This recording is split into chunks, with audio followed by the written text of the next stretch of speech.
Hello, everybody, and welcome back to Rock Talk. I'm your host, Greg Dog, and this week we have TGYR. That's on me. It's Unity.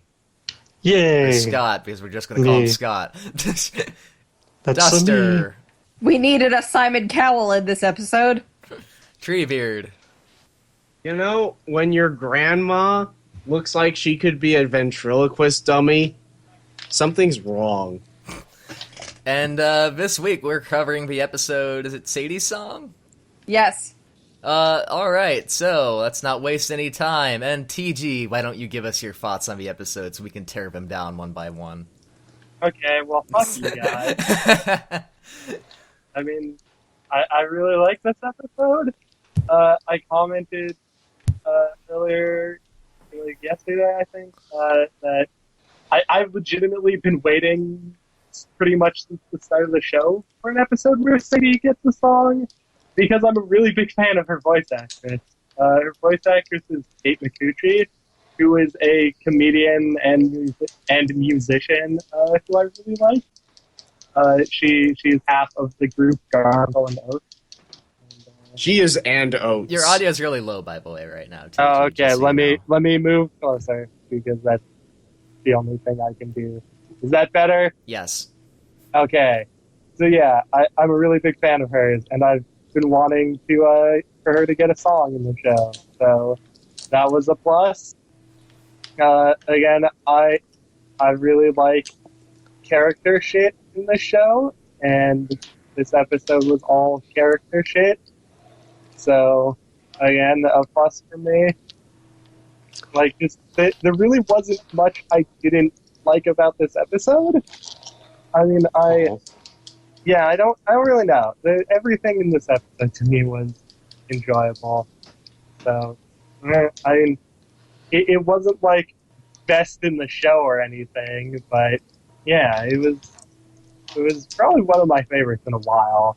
I'm like, give it 4 out of 5. We go out of 5 on the show, right? That's correct. 4 out of 5. Alright, Scott. I actually do. I like this episode as well. I liked when Steven was dancing, he was cross-dressing, and everyone's like, "Yeah, that's Steven, all right. He does weird stuff like that." It's Like, Steven! And drag! It's just kind of so the realm of possibility for him, because just of how he behaves. It's great. I heard someone, forget where, talk about this, and I kind of agree with it. Like, Steven says that all of Beach City was going to be there pretty much, which means his dad is probably in the audience, and I feel like Greg would really enjoy this, just because it's Steven performing and being Steven, and, like, that's kind of super sweet to me. Mm-hmm. Anything else, Scott?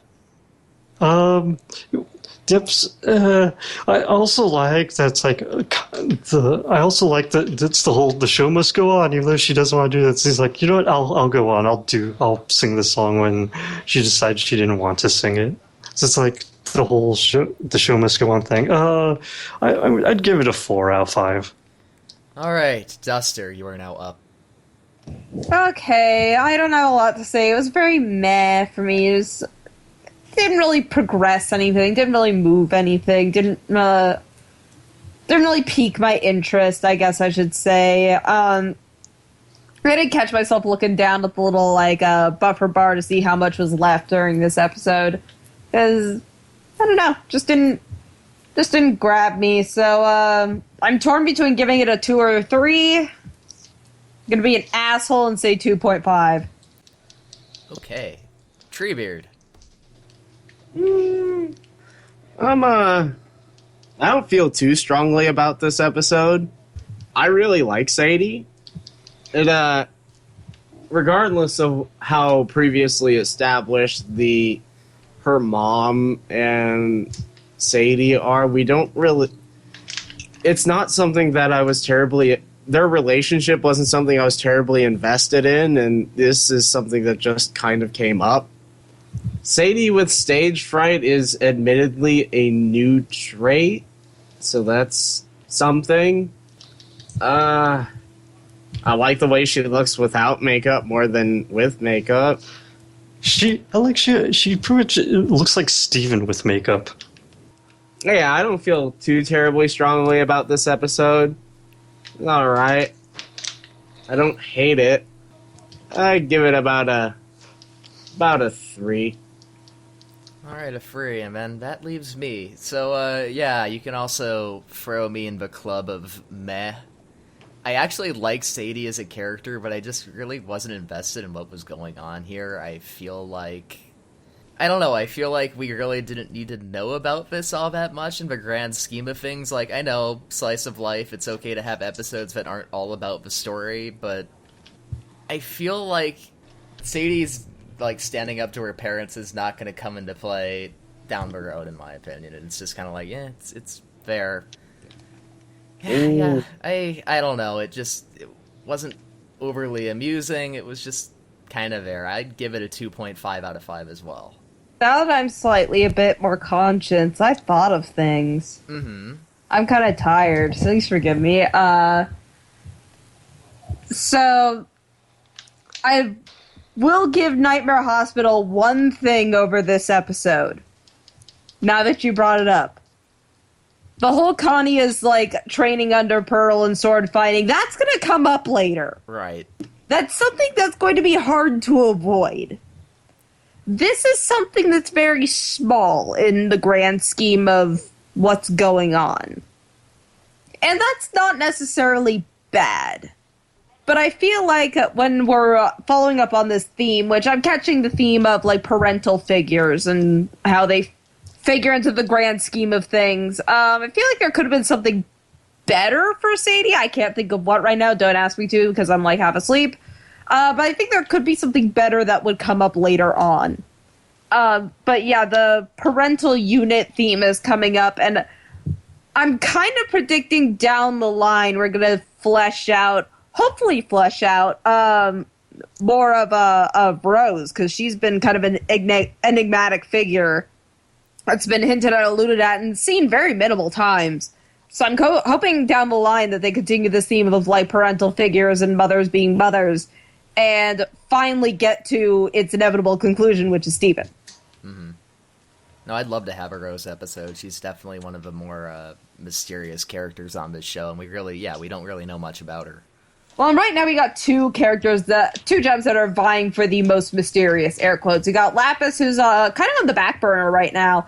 And then we got Rose, who, at this point, it's pretty clear that she's going to become bigger. Yeah.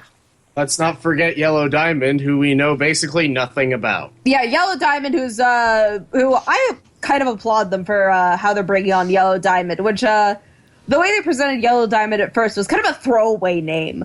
Like, kind of like, oh, you mean my boss, so-and-so. And that's the end of it. But then that becomes something bigger. So I kind of like how they did that. You have to tell Megatron! Yeah, it's something like, oh, we have to tell our boss. And you just go, oh, they have a boss. Like, that Who ups the the fuck stakes is a bit. that? The big bad. That ups the stakes a bit, but you don't really, like, think much of it until the shit really hits the fan. That's what we're kind of waiting for. Great, now I have to scrape it off the blades. And, fuck, I was gonna ask something, but I forgot kind of what it was. I guess with the whole theme of, like, parental figures, like, I'm not the only one who says, like, why don't we bring out Rose and see what the fuck her deal is? I'm kind of hoping also for an exploration of the gems as family figures. And I say family because everyone sees them in different ways. But more exploration of them as family figures rather than these grand protectors of the universe. And I had more shit to say, but I'm, like, blanking out right now. I don't know, I guess at this point I would just toss out into the void, like, now that we're seeing all of this character establishment, and the upcoming episodes look a little bit more slice-of-life-y character establishment, character, like, building. What's something you'd like to see? I think you already mentioned Lapis. I think everyone would like to see more Lapis development. That's number one on my list. I want some resolution with Lapis, and I don't know. I mean, in my heart of hearts, I'm rooting for her. I want something good, but I'm pretty sure that's not going to happen. I mean, I guess if we're exploring parental figures, Onion's dad might actually be interesting. A Day at Sea. Okay. Oh my god, I forgot he existed. Yeah.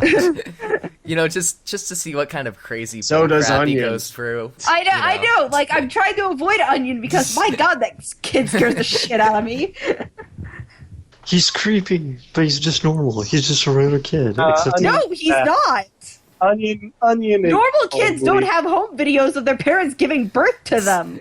Are Well, you what are you sure talking about, about Katie? that? They also I don't have all those secret cheese passages that balls. lead to Sure. practically empty rooms with just a chest in them. Like, I mean, listen, Duster, we don't do that, but we're not Because normal. we're not, either. yeah, we're not freaks. That's why. No, but we're not normal. So how do you know normal people don't do that? Maybe Onion is the most normal person, and we just don't realize it because we're free. okay, You know Tumblr. what? In the context of this show, oh my god, that was the other thing. Thank you for bringing that up. I forgot to bring this up, but as soon as I saw the ending, I went, God damn it, Tumblr's gonna jump on this in 3 seconds, if even. We already have people bickering over the gem's gender and race. Now we're gonna throw this on top of it. Is Steven transgender? No, he's transgender. Oh. Mm. You do realize what you've just That's done. gonna be an actual term, yeah. No, cut that so it doesn't become a thing. No, I'm almost Well, I I'm mean, almost Steven's on half Tumblr's genderless. side on this one because I'm not saying Steven is transgender because that's stupid, but I'm on the side of I really like that they don't make that ending into a joke. Like they don't laugh, haha, Steven's in drag. This is funny. Well, that's Because because they've established that this is just shit he does. yeah, Yeah, like this is I'm really Steven. glad they don't treat it as a joke because that will mean something to people. Like, there's gonna be kids watching this show who are dealing with shit, and that'll actually speak to them. Like, I'm a little bit on Tumblr's side You here. can't see this, but I'm nodding. I'm nodding because framing it in that way, I like that.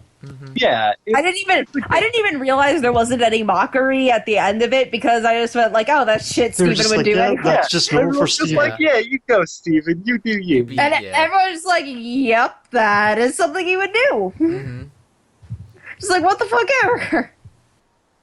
Oh, I have to say, I would not wear that, nor would I put on the David Bowie makeup. It was an odd outfit. It was Ew. a weird two-piece dress thing. I don't even know. But Let's throw a midriff in it. yeah, does anyone have anything else to say or I don't know. I'm kind of wondering what the group thinks about the role of the slice of life episodes up against the metaplot. Since it's pretty clear that a lot of us are sold on the metaplot. Why don't we go round table on this one? Yeah. Because I like this question, and I think everyone should get a lot of time to say lots of things. all right? We'll start back to the start with TG.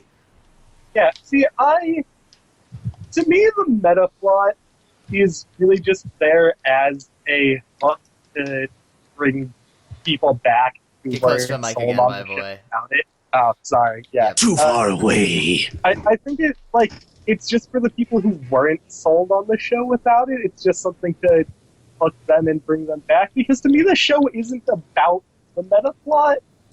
Like, again, the show is about the characters and the people of Beach City and Steven there living with them. And the meta plot is super cool. I love it. Like, it's great. And I feel like the show is less without it. But it's not the thing that got me into the show, because I was into the show from the start. So, yeah, like, I don't know. It's cool, but I feel like it's not the most important thing in the show. All right, Scott. I enjoy the meta plot. Well, this is about the slice of life stuff. Oh, the slice of life. I've What- enjoyed the What's slice the of role life of stuff. slice of actually. life to you? Oh, I think this is a good example of slice of life. It's just supposed to develop characters or show what the side characters do in like a normal day of their lives or whatever normal is for beach's sake, considering they have 4 magic beings there. Which I have to mention, nobody seems to give a shit about that. Like, that just seems to be a thing that everyone just went, okay. Yeah, hey, the gems are doing shit again. Yeah, whatever. Yeah. Gonna go do the laundry. It kind of throws me for a loop. Most of the time, it doesn't affect them. Like, they're doing shit in other places. Like, Ronaldo is really the one But even when the town gets fucked up, we're like, yeah, whatever. We'll fix that. No, no, they get like- mad at them. No, it happened in one episode they got mad at them, but most of the time we're just like, yeah, whatever.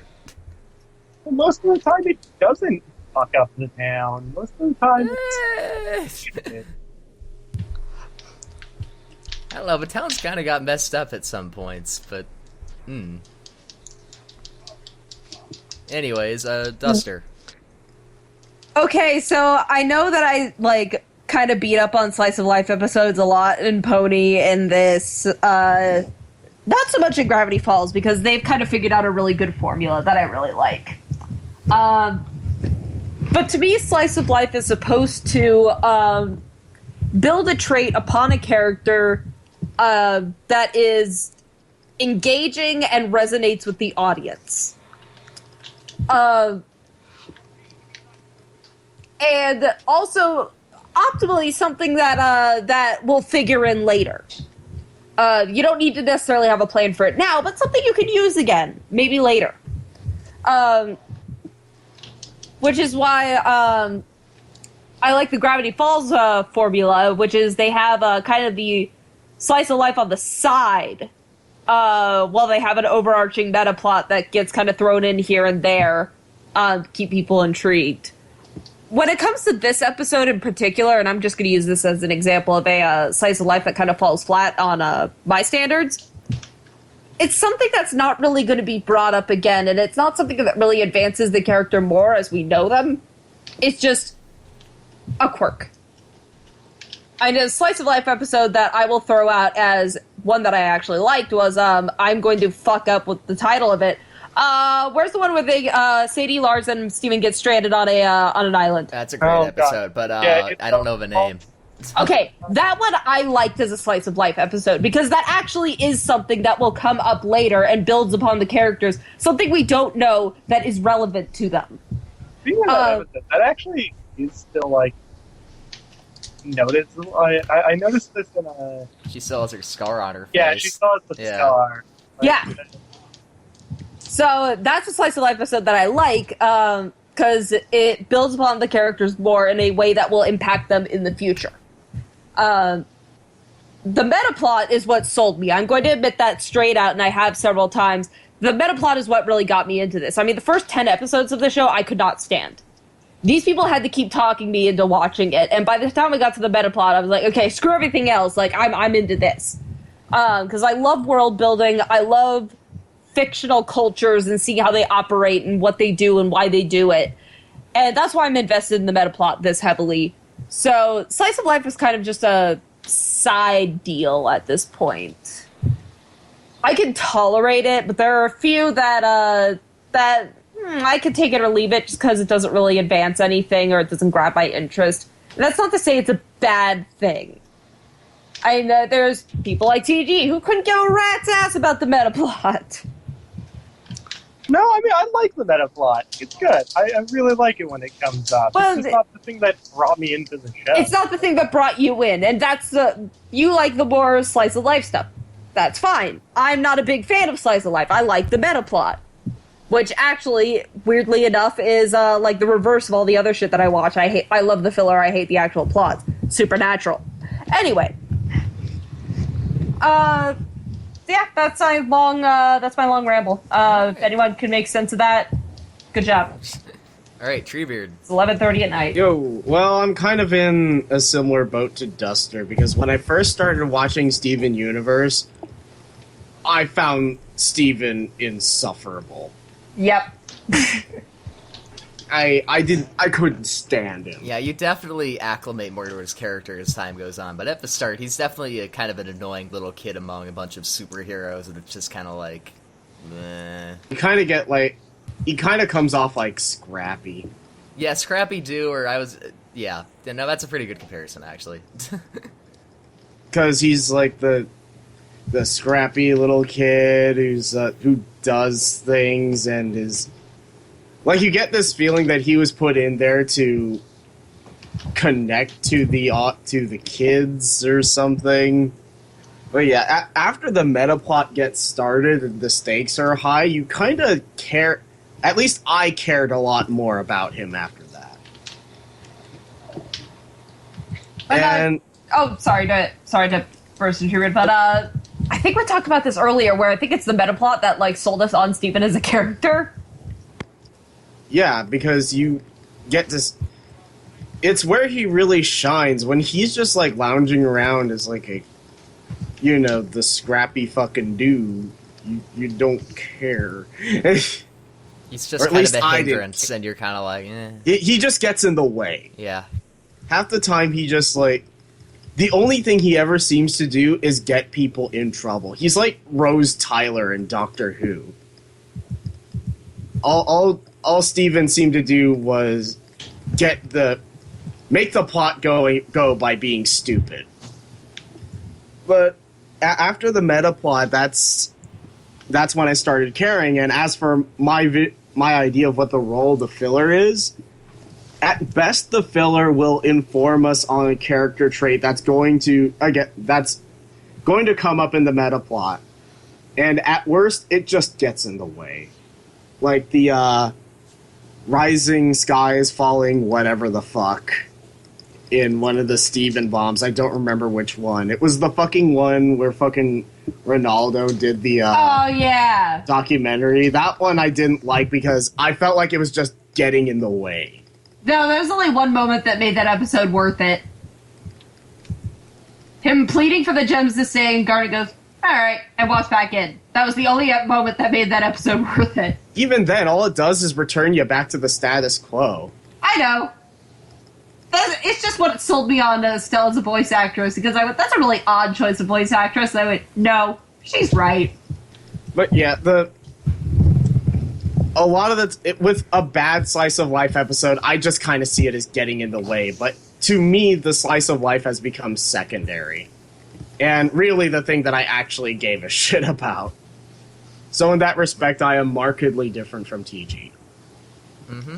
Yeah, see, I think it really comes down to a difference in. Get close to the mic again. Okay, fuck. I'm doing that for the audience, not for me. You know if I feel bad.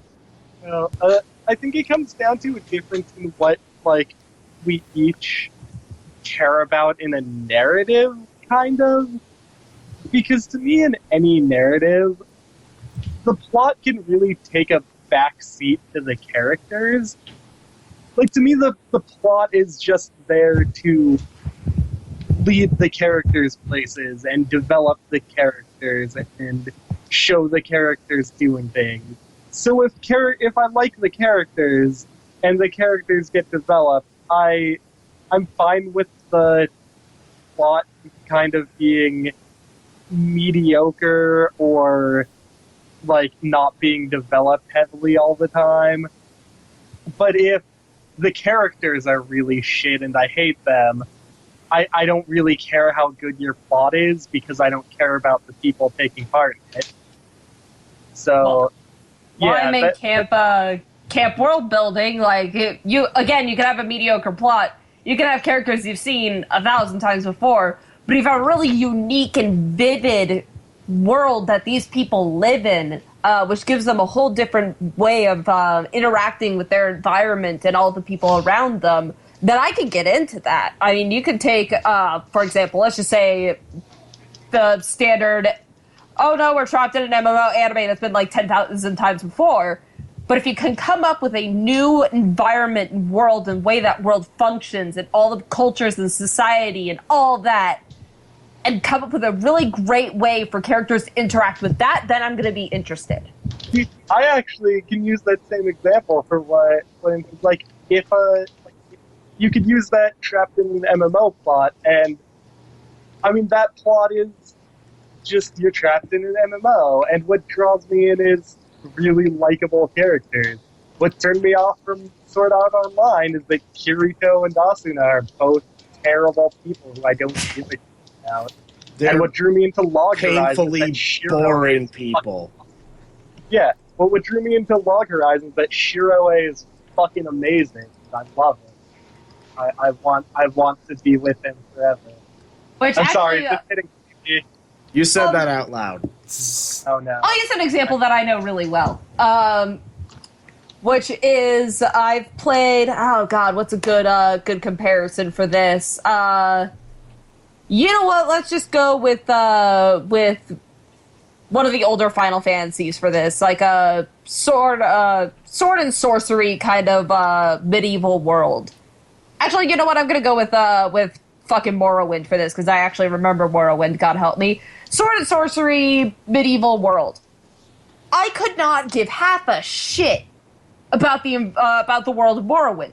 Reason being, you were stuck in the same patch for 50 hours with the same enemy, and the world they created was just boring. It's your standard like D&D starter tavern just for the whole game, and snooze fest, boring. Couldn't care less about the characters. Couldn't care less about the world they were in. Meanwhile, back in the Game Boy Advance land, we have Golden Sun, who to me is like the crowning RPG of that console. They came up with a beautiful world, tons of different cultures with tons of different people and tons of different folklore for each of these little individual cities. And this is a Game Boy Advance game. That's a lot of shit to throw in there. And I found myself really immersed in this world because of how well built it was. So that's my own like comparison of that type of thing. I mean, Treebeard, you were also kind of vocal on the metaplot thing. Like, where do you put your stock? As far as the show goes, Characters, plot, world. sort of a balance, actually. I kind of seek out an ideal meshing of the three. Trying to find out the right combination of those that really work. Trying to find... I mean, admittedly, that's kind of nearly impossible to find, but... The characters are paramount. As a writer, I understand that. You gotta... If your characters suck, everything else is going to suffer. Nobody's gonna fucking care. I guess that's kind of what turned me off to Game of Thrones, because I don't like anybody in Game of Thrones. Bro, what? No, there's so many likable characters in Game of Thrones. Anyway, It's really hard This to ain't the not- Game of Thrones cast. How do you not like anyone in Game of Thrones? It's like anyway. 1,000 characters. I don't know. It's just full of character archetypes that I've seen before and I've gotten tired of. Or at least gotten tired of that particular depiction. Anyway, characters are really... If the characters are really great, but... Well, I guess what it comes down to is maybe I just don't really care for the characters in Steven Universe enough for them to carry the story for me. Maybe that's just what it is. But I like the metaplot enough that I want to keep up with it. But the rest of it I don't really care so much for. So yeah, my standards aren't all that different. It might just be what I'm thinking about Steven Universe and whatnot.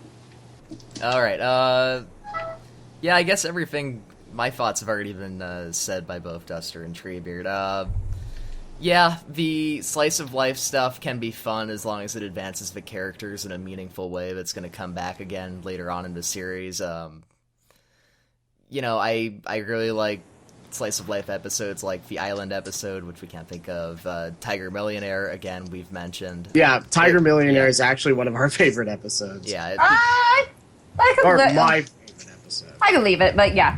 I think it does a good job of developing both Steven and Amethyst in a way that, you know, you can start to relate to her characters more, being trapped under the pressure of Pearl and Garnet to perform and be serious, and yet at the same time they need to have fun, they need to go out, enjoy life at times, and I really like that episode. But yeah, feel like the metaplot is definitely my main interest for the show. I usually don't come out of a slice of life episode all fired up and really excited to see the next episode. Like, I'll be like, oh, either, oh, that was good, or that was, okay, it was, like this episode. But with the metaplot episodes, I'm always like, oh my god, that was amazing. I want to see more. I wonder where this is going to go next, and so on. And honestly, that's one of the really big strengths of having a strong metaplot, is that it at least keeps your interest right. for what's coming up next. And Gravity Falls especially just nails that. Like, after every Gravity Falls episode, I'm like, I want it now. I want more. Gimme, gimme, gimme. Because it's so good. Like, you're so immersed into what's going to happen, and you really do care about the characters and the metaplot so much in that series. It's a great combo. Here, the characters are very, for the most part, like, the main group is pretty likable. I like the main gem cast. The side characters are okay. They're really hit and miss as to whether I like them or not. Like, Ronaldo at this point is really really grating because he kind of Yeah. gets in the way. Yeah, you know what Ronaldo's going to do when he's the focus of an episode, and you know the episode's really not going to go anywhere, and it's just like, we're wasting time here, and See, it is weird because I actually really like every character on the show except for Ronaldo. The thing with Ronaldo, my problem with Ronaldo is the same problem that you guys all have with you guys have all had with the Cutie Mark Crusaders for a while, and that I have with them at this point because they haven't changed yet. get close to the Barely mic. hear you. Yeah. It's not. I'm like, I move like a centimeter, and then you guys can hear me. It's true, yeah. But- But anyways, yeah. It's the issue that you guys have had with the CMC, and it's just that they're not changing anything about the characters, no matter how much they have episodes about them. Like, Ronaldo would be likable if after the second time he was like, oh my god, the gems are ruining everything. He gave up on that, but he just keeps doing it. Yeah. Like, even in this episode, when he was going up on stage, it was like, oh, he's talking about the fucking evil rock people again. I mean, to be fair, Same at least it's shit. less obtrusive than it usually is. Right. No, but it's like, It's why same It's old, still the same same old. shit. Yeah. he should be growing more than that, but for some reason he's not. And I was gonna say, like, a lot of the characters, I don't really hate any characters. Like, Ronaldo I don't like. A lot of characters I'm just, like, ambivalent about. I'm like, yeah, they're They there. exist. They exist, Pretty yeah. much. That's why my only opinion is Ronaldo is weird. Lars is a douche. Everyone else, they're reasonably nice. Yeah, that pretty much sums up my thoughts. Like, I'm like, yeah, the pizza family, they're there, they seem nice. Jamie, the post boy, he seems nice as well. Yeah. Yeah, one character I do really like is Mayor Dewey. I mean, Yeah. because he's that scumbag politician, but he also seems But to he's have, not like, re- this he's- good in... He's a little slimy, but he's not exactly scumbag. Yeah, he's not a scumbag. He's got a good side to him. That's what I was trying to say there. He's got a good side. He's And, just a little spineless. Right. And every time Mayor Dewey comes around, I'm like, I'm always interested to see more. He's fun. But, Plus his van is the best. and the teenagers are kind of interesting, too. Sort of. Sometimes.